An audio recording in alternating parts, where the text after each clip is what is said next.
So Australia has recently decided to ban social media for under 16s, and this is going to be rolling out in just a couple of weeks' time in December. Now Europe have seen this and they've decided that they want to follow suit. Europe wants to ban social media for under 16s, and here's all we know. The European Parliament is looking into the possibility of banning children under 16 from accessing social media platforms. This is what has emerged from Wednesday's discussion, when 483 members voted in favour of a resolution on how to better protect minors online, as reported by Politico Europe. Only 92 voted against, with 86 abstaining to express their preferences. The European Commission is taking note of Australia's world-first under 16 social media ban, which is expected to come into force from December the 10th, 2025. I just want to point out they're basing their idea for regulation around a system that hasn't been implemented yet.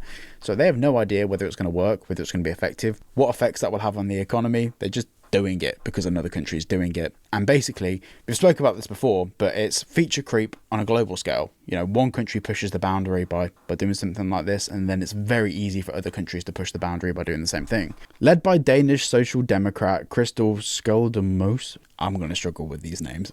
The EU resolution is now calling on the European Commission to cope with Europe's fragmented approach to age assurance to ensure consistency across the bloc. Age verification has begun to roll out in the EU, in fact, but only a few countries have already implemented the new rules as per the Digital Services Act. Whilst the goal behind age verification laws shielding minors from online harm is crucial, privacy and security experts alike have expressed their concerns about current age assurance methods, deeming these rules as a privacy trade-off. Now, it's important to understand here what the objections against this are. It's not that we want little Timmy that's 9 years old to have a Twitter account. That's not what we want. We simply don't want a database of passports and personal identification documents to be available for people to hack and steal. And it's also the fact that the government, not just in the UK, but in the rest of Europe, could actually utilise this database of passport information to track what people are doing, what websites they're visiting, who they're talking to, how they're behaving, and what they're saying. And that's why we've seen a massive growth in VPN usage. And if you're looking for a VPN to help you stay private and protected online, make sure to check out Private Internet Access at the link down below. They don't keep any logs, they don't share what you're doing with governments. With one subscription, you can use it across all of your devices, and it's a great way to support the channel. So use this QR code or check the link down below to get yourselves 4 months free and 86% off. All internet users or anyone with social media at least would be required to verify their age, not only under 16s. Yet sharing a picture of your face or government ID with third-party age verification providers can leave your data more vulnerable to leak or abuse, experts warn. This is a scenario that became a reality after 70,000 government ID photos were leaked in the UK when third-party provider used by Discord was hacked. And that's one example out of many. In fact, there's a whole dark web marketplace that has recently appeared just based on Online Safety Act leaked identification documents.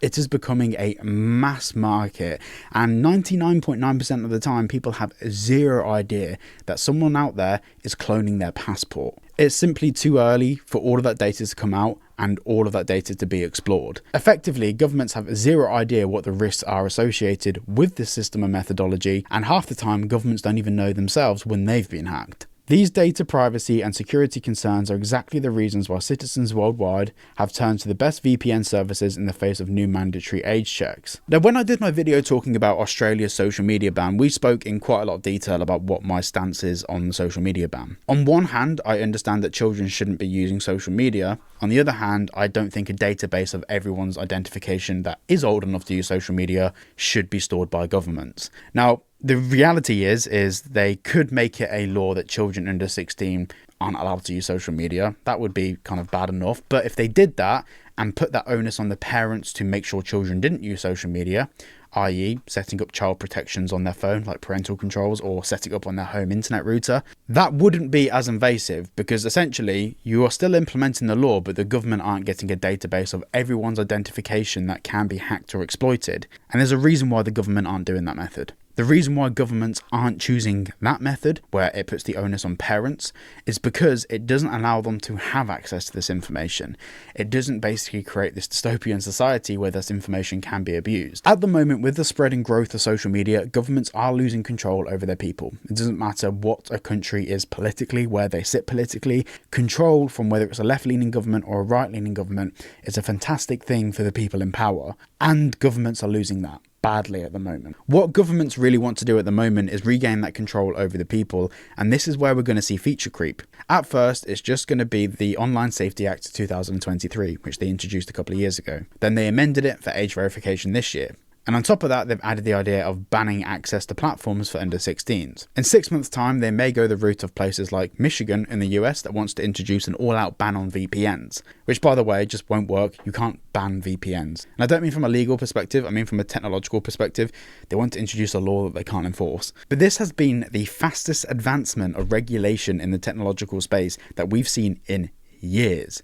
In the space of just 6 months, we've seen new regulation turn into a dystopian outset. Now, like I said before, I do agree that people that are under 16 probably should stay away from social media for their own mental health. And I don't have a problem with exploring how we get children off social media and out into the park playing with their friends. I'm not against that at all, because I do think that's a good thing. But as with everything when it comes to laws and regulation, it's implementation. The implementation from this law has such negative downsides for the rest of the population and even for the children themselves that no matter what your political stance is or your political opinion, the risks of this do massively outweigh the benefits. What I do find quite interesting is that it was just, I think it was about 6 months ago, that someone wrote an article on The Independent, and actually someone from The Guardian ridiculed it. And the person from The Independent said that it's very likely that at some point we're going to see feature creep with the Online Safety Act, where essentially maybe under 18s or under 16s will be banned access from social media. And The Guardian wrote an article on this and ridiculed them, completely ridiculed them.